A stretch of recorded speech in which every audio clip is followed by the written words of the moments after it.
কি রে, কি লেখা আছে? হ্যাঁ রিঙ্কা, বল না, কিসের চিঠি? টার্মিনেশন লেটার মা। হ্যাঁ কি? বাবা চাকরিটা চলে গেছে মা।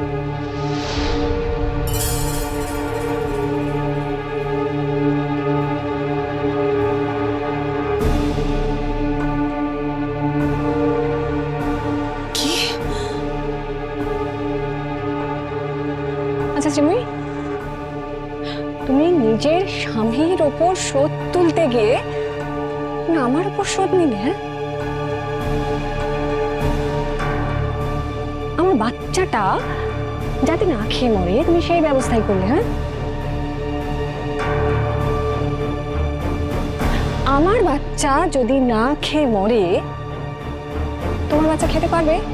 হ্যাঁ, তোমার দিঠি সেটা কোনো পরগাছা, পরজীবী, পরনির্ভরশীল। ওর পাপা যদি ওকে ফাইন্যান্সিয়াল সাপোর্ট না করে ও কি করে লেখাপড়া করবে? হ্যাঁ, এসব এসব কি বলছো তোমরা?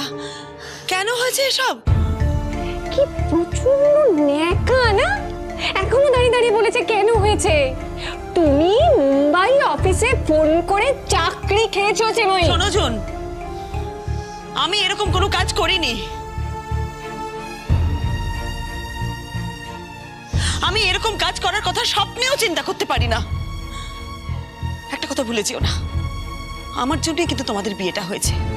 আমি তোমার এই অনিন্দটাকে ডিভোর্স দিয়েছি, তাই তোমাদের বিয়েটা হয়েছে। আমি যদি ডিভোর্স না দিতাম কোনোদিন তোমাদের বিয়েটা হতো না। আমার যদি প্রতিশোধ দেবার থাকতো আমি অন্য কোনো ভাবে নিতাম, কিন্তু এভাবে তোমরা দুজন একসাথে থাকতে। কিন্তু আজ যে পরিচয় নিয়ে তুমি ঘুরে বেড়াচ্ছ না, সেই পরিচয় নিয়ে কোনোদিনও ঘুরে বেড়াতে পারতে না। আমি যখন তোমাদের বিয়েটাই মেনে নিয়েছি, তখন তোমাদের চাকরি নিয়ে কেন আমার অসুবিধা হবে আমি বুঝতে পারছি না। তাহলে মুম্বাই অফিসে কে রিপোর্ট করেছে শ্রীমণি? আমি জানি না, আমার জানা নেই সে কথা। পাপা, হাউ ডেয়ার ইউ! তুই মাকে চার্জ করছো যে মা তোমার নামে মুম্বাই অফিসে কমপ্লেন করেছে? এত বছর পর তুই মা সম্পর্কে এই ধারণাটা পোষণ করো? আমি ধারণাটা অন্যরকম করতে পারতাম, কিন্তু পারলাম না।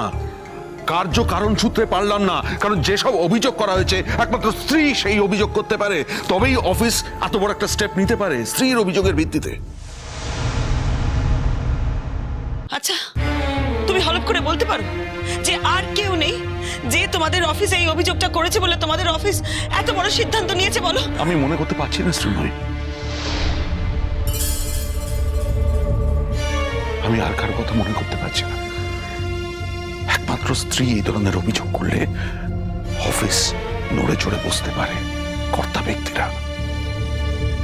আমাদের বিরুদ্ধে যেসব অভিযোগ করা হয়েছে সেই অভিযোগের ভিত্তিতে আমাদের চাকরি আছে, আমাদের দুজনের।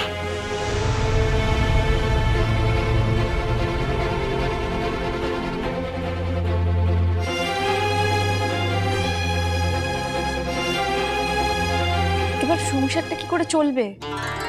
মানে আমরা যেটা আর্ন করি সেটা তো আমাদের মোটামুটি খরচা চলে যায়, বাট এই এত বড় সংসার, এত এস্টাবলিশমেন্ট কস্ট কি করে চলবে? তো আমার মনে হয় এখনই এত চিন্তার কিছু নেই। আছে কিছু জমানো টাকা, কিছুদিন যা তাতে চলবে, তার মধ্যে অন্য কিছু একটা করে নিতে হবে। অনলি প্রবলেম ইজ যে কারণটা দেখিয়ে আমাকে টার্মিনেট করা হয়েছে, সেই কারণে আমি অন্য জায়গায় যদি চাকরি খুঁজতেও চাই, চাকরি পাওয়াটা ডিফিকাল্ট হবে। ডিফিকাল্ট কেন, প্রায় চাকরি পাওয়াটা খুব মুশকিল, কারণ সেই বদনামটা আমার সঙ্গে যাবে।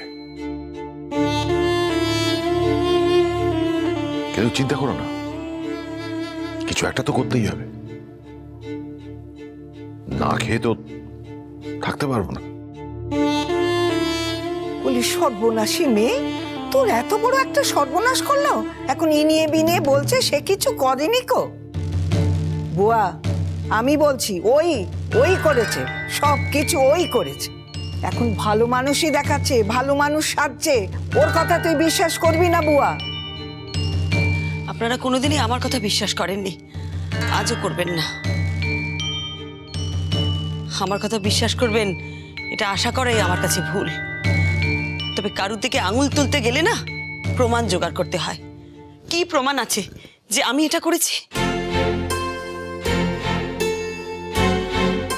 না কি প্রমাণ আছে? মা তো একদম ঠিক কথা বলেছে যে কি প্রমাণ আছে। মাই কমপ্লেন করেছে, এই কথাটা তোমরা বলছো কি বেসিসে বলছো? যে মুম্বাইয়ের অফিসে মা কমপ্লেন করেছে? মা তো ঠিকানাটাই জানেন। তাতে কি হয়েছে টিঙ্কা? মা জানে না তো কি হয়েছে? তুমি তো জানো, তুমি তো মায়ের 1 নম্বর শাগরেদ। খবরদার বলছি, আগে অনেকবার বলেছি, আবারও বলছি, ফার্দার যদি আমায় পিঞ্চ করে কথা বলো না, আমি কিন্তু স্পেয়ার করব না। এই হাতটা উঠে যাবে তোমার গায়ে। কি করবে? পুলিশের কাছে যাবে? যাও, কিচ্ছু যায় আসে না আমার। খুব ভালো করে মনে রেখো, হ্যাঁ, আমি কিন্তু শ্রীময়ী সেনগুপ্ত নই। এই সরো তো, এই যে শুনতে পারলে? শুনতে পেলে তো? তোমার ছোট ছেলে তোমার সামনে আমাকে গায়ে হাত তোলার হুমকি দিয়েছে, তুমি কিছু বলবে না? তুমিই বা এর মধ্যে কথা বলছো কেন? আমি কথা বলছি তো। আরে আমি কথা বলবো না তো কে কথা বলবে? চাকরিটা আমারও গেছে, খালি তোমার যায়নি। আমি ছেড়ে দেব না। শ্রীময়ী, তোমার যে আমার মাই কাজটা করেনি। হ্যাঁ, আমার মাই কাজটা করার লোকই নয়। যদি আমার মাই কাজটা করতো না, আমি সব থেকে বেশি খুশি হতাম, জানো? এই সরো তো, চামচে। এই যে শোনো শোনো, আমি না পড়াশোনা করবো না, সাধারণভাবে করবো, হায়ার স্টাডিজ করবো না, সেটা কোনো ব্যাপার নয়। কিন্তু সত্যি যে কাজটা করেছে না, তাকে আমার স্যালুট। অন্তত এতদিনে ভগবান একটা বিচার করেছেন। তুমি আমাদের ওপর যে অন্যায়গুলো করেছো, আমার মায়ের ওপর যে অন্যায়গুলো করেছো, তার একটা বিচার ভগবান করেছে। দিঠি একটা কথা বলতো, খাবি কি ভেবে দেখেছি? না মানে খাবি কি? সবে তো ক্লাস 12-এ পড়ছিস, এরপর টিউশনের খরচটাও তোকে কে দেবে? হ্যাঁ, তোর কাছে খাবার জন্য হাত পাতবো না রে দাদা ভাই, কারণ আমি জানি তুই যদি রোজ বিরিয়ানিও খাস, তুই আমাদের 2টো ভাতও দিবি না। তুই যদি রাজপ্রাসাদেও থাকিস, তুই আমাকে কিংবা মাকে কিংবা আমাদের কাউকে খাওয়ার জন্য একটা টাকাও দিবি না। সেটা আমি খুব ভালো করেই জানি। তুই কি ভাবছিস তোর কাছ থেকে আমরা এক্সপেক্ট করি তোর ঘাড়ে গিয়ে পড়বো আমরা? না রে, ভয় পাস না দাদা ভাই, এরকম কিচ্ছু হবে না। কেন, মা তো পয়সা নেয় না তোদের কাছ থেকে। আমার ছোটদা ভাইও বাবার পয়সায় খায় না। তা বলে কি আমরা খাচ্ছি না? খাচ্ছি তো, তুই চিন্তা করিস না। শোনো দিঠি, এত বড় বড় কথা বলো না। প্রত্যেকটা বাড়ির একটা এস্টাবলিশমেন্ট কস্ট হয়, সেই কস্টটা তো কাউকে বের করতে হয় না, তাই ব্যাপারটা তোমরা বুঝতে পারো না। আলো জ্বলছে, ফ্যান চলছে, এসি চলছে, কাউকে বিলটা দিতে হচ্ছে, তাই জন্য তোমরা রাজার হালে থাকতে পারছো, বুঝতে পেরেছো? তাতে তোমার কি অসুবিধা হচ্ছে বৌদি ভাই? আমরা রাজার হালেই থাকি বা খারাপ অবস্থাতেই থাকি, তোমার তো তাতে কিছু হওয়ার কথা নয়। তুমি তো রাজার হালেই থাকবে। তুমি শুধু শুধু আমাদের জন্য কেন চিন্তা করছো বলো তো? আমার বিরুদ্ধে যে অভিযোগটা এসছে সেটা কিন্তু প্রমাণ করতে হবে। আমার ছেলেটার কি হবে? আমার ছেলের লেখাপড়ার কি হবে? আমার একটা মেইনটেনেন্স কস্ট আছে, আমার প্রেজেন্টেবল থাকতে হয়। আমি তো গৃহবধূ নই না যে কোনো রকম ভাবে একটা শাড়ি পরে খোপা বেঁধে হাতে বটুয়া নিয়ে বেরিয়ে পড়লাম। অন্যের কথা ভেবে আর কি হবে? অনেক তো বয়স হলো, এই বয়সে চাকরি গেছে তো। বটুয়া ব্যাগ কেন, চটের ব্যাগও জুটবে না তোমার ভাগ্যে। আর তোমার যা ক্যারেক্টার, ইনফ্যাক্ট যে অভিযোগে তোমার চাকরিটা গেছে, আমার মনে হয় না ভবিষ্যতে কোনো কোম্পানি তোমার মতো কাউকে হায়ার করবে বলে। ঠাম্মি, এই সিচুয়েশনে যদি মা থাকতো আর পাপা চাকরিটা চলে যেত, তাহলে তুমি কি বলতে? মা অত্যন্ত অপয়া, তাই না? তোকে কিছু বলবে না নিজের নতুন বৌমাকে? কি হলো, চুপ করে গেলে কেন বলো? সেই তো মাসে মাসে হাত খরচা পাবে ভেবেছিলে, সেই জন্য চুপ করেছিলে। এখন তো সে আশায় জলাঞ্জলি পড়ে গেল, এবার কেন চুপ করে আছো ঠাম্মি?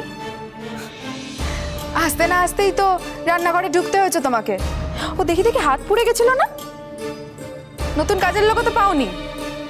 এবার না বাসনপত্রগুলো তোমাকেই মাজতে হবে। দিঠি, যেটা হবে সেটাই বলছি। তাতেও তোমার কোনো অসুবিধা হবে না ঠাম্মি। তোমায় তো আগেই বলেছি, আমাদের এই গোটা বাড়িতে মায়ের মতো ভালো মানুষ, বোকা মানুষ কিন্তু আর একজনও নেই। সেজন্য দেখো, তোমাদের বাসনগুলো আমার মাই মেজে দেবে, তোমাদেরকে কোনো কষ্ট করতে হবে না। ডিঙ্কা, চুপ কর না, কেন এসব কথা বলছিস? কোনো কিছু করেই তো কোনো লাভ হলো না। বাচ্চাকে ধরে বেঁধে এনে বিয়ের আসরে বসালাম, বিয়েটা দিলাম, সেই আজ বলছে আমি নাকি তার চাকরি খেয়েছি।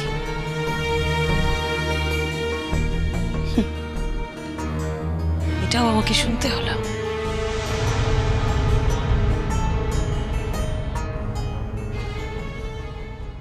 দেখুন দিদি, ধর্মের কল কেমন বাতাসে নড়ে। আপনি ঠিক কি বলতে চাইছেন? In this life everything balances out. নিজের কাছে প্রমাণ করার জন্য আমি একটা প্রমাণ জোগাড় করবই। আমি তোমার অফিসে যাব আজই।